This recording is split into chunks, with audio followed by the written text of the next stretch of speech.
Hello students, good morning. Here your teacher Dulcie. How are you all? Okay, so today we are going to start new topic from chapter human reproduction and the name of topic is the placenta.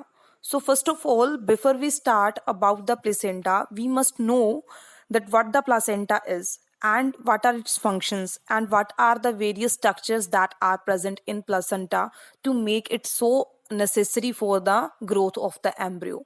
So this is very important that placenta is itself a kind of structure which comprises of further many extra embryonic membranes, and these membranes are actually outside the embryo and they are derived from the trophoblast in amniotes like reptiles, like birds, and like mammals, and they perform many functions in your body. No extra embryonic membrane is formed in most of the amphibians like fishes and amniotes like the fishes and the amphibians. So you must know that amniotes are the organisms which carry the amnion and anamniotes are the organism which lack this amnion, means in the organisms in which this amnion or a membrane is absent are said to be the anamniotes.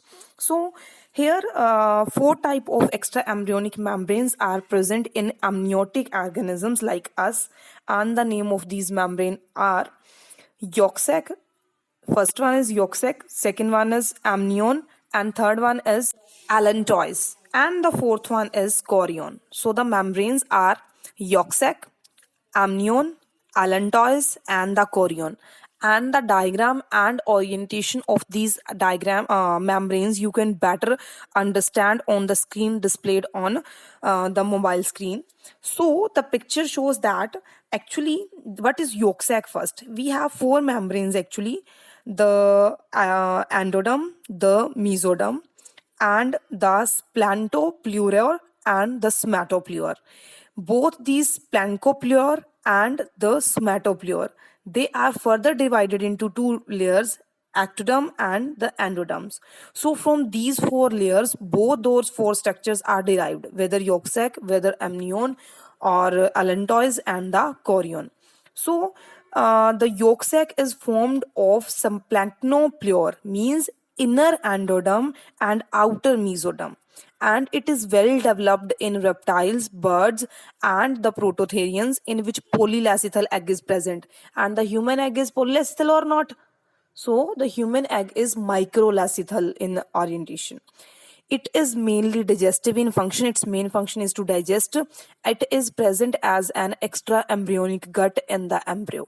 Okay, it absorbs the dissolved yolk and passes it to the developing embryo for nourishment.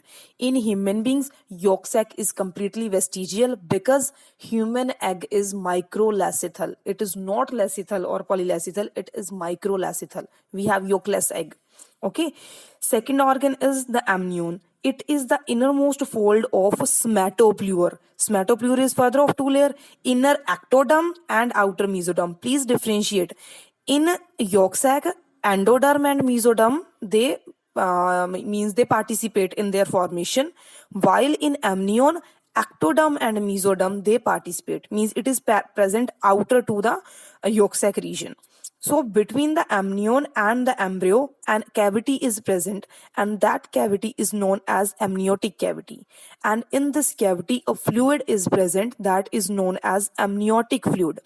And that amniotic fluid plays very important role in the development of baby, and that role is it act as a shock absorber.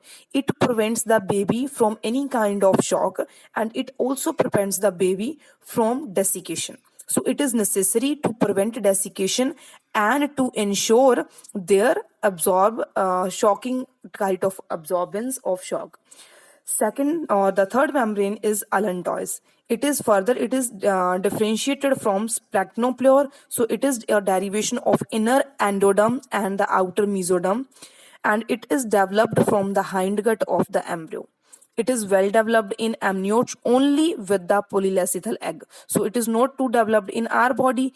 It mainly functions as extra embryonic kidney, means it is functional as a kidney. Hence its main function is to remove the nitrogenous base waste out of the body of the embryo.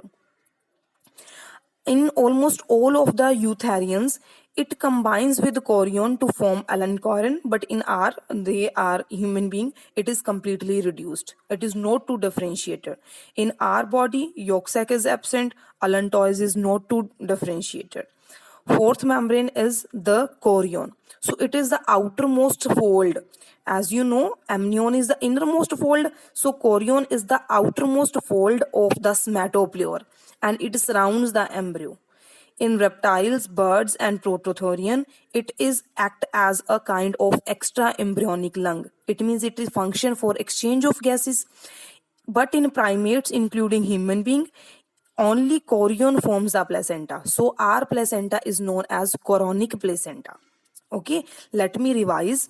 First one is yolk sac. It is differentiation of splanchnopleur, inner endoderm and the outer mesoderm. It is extra embryonic gut and it is vestigial in human being. Second membrane is amnion. It is innermost fold of somatopleur, means inner ectoderm and the outer mesoderm, and it is a kind of well developed structure that is observed also in the human embryo, and it carries a cavity known as amniotic cavity which surrounds the baby, and it is filled with amniotic fluid whose function is to absorb the shock and to prevent the embryo from any kind of desiccation. Third membrane is allantois, which is also a fold of splanchnopleur, inner endoderm, and the outer mesoderm. It is functional as an extra embryonic kidney, so its main function is to remove the nitrogenous waste, but it is not too developed in human beings. Fourth one is the chorion. Chorion is the outermost fold of the somatopleur. So it is inner ectoderm and outer mesoderm layer.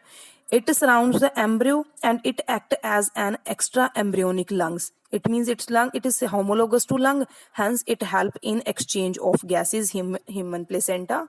And what about human placenta? Human placenta is chorionic in nature. So our placenta is differentiation of chorion mainly. So this is all about the placenta. Next, we move to the placentation. That what the placentation is. Before we start placentation, I'm going to define you the placenta. Placenta is a temporary, intimate, mechanical, physiological connection between the fetal and the mother tissue, and its functions are to provide nutrition, to ensure respiration, and to ensure the excretion of the baby. And please keep this in mind that the placenta is a kind of structure that observed only in viviparous animal, means placenta is the characteristic of vivipary. If an organism is viviparous, means it give birth to its young one, only then placenta will be present in that organism, until it will not be present. Next is which type of placenta is present in human beings. So our placenta is hemochorial, means blood rich, metadiscoidal, means it is present in a disc-like area, and it is chorionic, means it is differentiated from the chorion of placenta, and it is deciduate, means it is a intimate connection between the baby and the mother. I am revising what you have to mention in the definition of placenta, that it is characteristic of viviparous animal. It is a temporary, intimate, mechanical and physiological connection between the baby and the maternal tissue. It ensures the respiration, excretion and nutrition in the baby. It is hemochorial, means blood rich. It is metadiscoidal, means is present in the form of a disc. It is chorionic, means it is derived from chorion of the human embryo. And it is deciduate, means as an intimate connection between the baby and the mother. Okay, so these are the characteristic feature of the human placenta. So human placenta develop finger-like projections known as chorionic villi. Through these chorionic villi, the placenta interdigitate itself inside the wall of the human female mother endometrium. Through that endometrium thickening, as it is highly vascular, it harvests the nutrition and it ensures the growth of the baby. Okay, so this is necessary points about the placenta. So please define each and every word that I told you about the placenta. You must know the meaning of each and every word. Now from this you can well define the functions of placenta. So the function of placenta is the nourishment. It provides nourishment, it ensures the exchange of gases, it carries the waste out of the body. Now some important functions. First is placenta acts as an endocrine gland, means it secretes some important kind of hormones, and these hormones are progesterone, estrogen, HCG means human chronic gonadotropin, and HPL human placental lactogen. All these hormones are necessary for the pregnancy and to maintain or ensure the pregnancy. Even at the end of gestation period, or we can say when females start to menstruate, at that time and another hormone known as relaxin is also secreted by the human placenta, which helps in softening of the pubic symphysis and it helps in childbirth. And it also secretes some of small amounts of chronic thyrotropins, chronic corticotropins, and chorionic spermatomammotrophin that is necessary for the development of mammary gland of the pregnant female. So all these hormones are secreted by the placenta, and the hormones are estrogen, progesterone, HCG, HPL, relaxin, and chorionic spermatomammotrophin. Okay, these are the major functions. Second, placenta act as a barrier and as a transmitter both.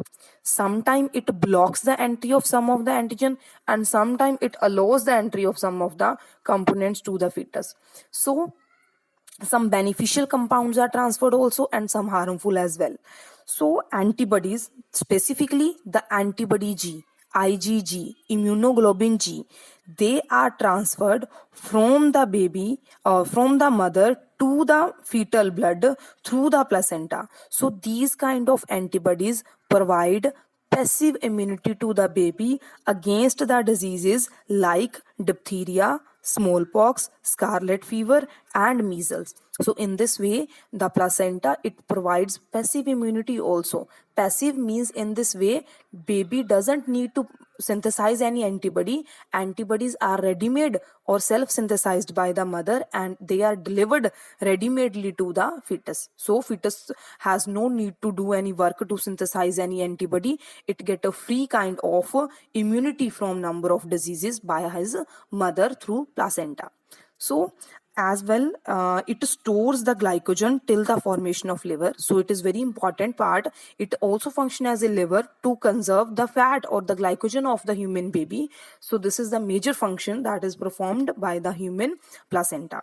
So the last function, but not the least, is though the placenta act as an effective barrier for certain toxic chemicals like histamine, but certain germs like AIDS virus, like syphilis bacteria, like virus of the German meals, the intoxicants like nicotine of cigarette smoke, the additive drugs like heroin, coke, and the cocaine, all these can pass through the placenta and they cause many of the developmental defects to the baby. For example, polydactyly, more than 5 fingers, and the cleft lip means a cut in the lip is observed, the palate cleft, the cut in the palate is observed. So in this way, number of benefits and some of the drawbacks of placenta are there, because it is an effective barrier against number of diseases, but it also causes some of the problem to the human embryo. So, in this way, placenta is the most important feature of the baby growth inside the viviparous animal. Today, we have done each and every point about the placenta and placentation. Till you have any doubt, you can ask. From tomorrow, we will discuss. In next lecture, we will discuss organogenesis, the some factors about the organogenesis, and parturition and lactation. In this way, your chapter will complete and we will move further. Thank you. Good luck.